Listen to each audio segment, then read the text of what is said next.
عمرك صحيت من النوم وحسيت إن اللي نايم جنبك شخص ما تعرفوش؟ اشترك في القناة وفعل زر الجرس عشان هتترعب، يعني هتترعب.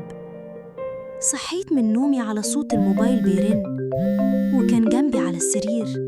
فتحت الموبايل ولقيت رقم جوزي بيتصل بيا، بس أنا حاسة بيه وهو نايم جنبي. معقولة يكون بيهزر في وقت زي ده؟ بصيت عليه، قلبي كان هيقف ومخي مش مصدق. اللي نايم جنبي مش جوزي، ده حد تاني معرفوش. قمت من على السرير بالراحة وخطواتي بتتهز من الرعب. كنت عايزة أهرب بس مش قادرة أشيل عيني من على اللي نايم ده.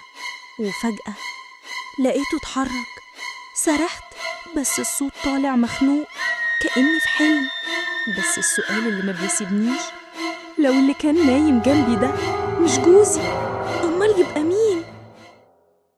يلا اشترك في القناة واكتب رأيك في التعليقات، واقترح الفيديو الجاي يكون قصته إيه.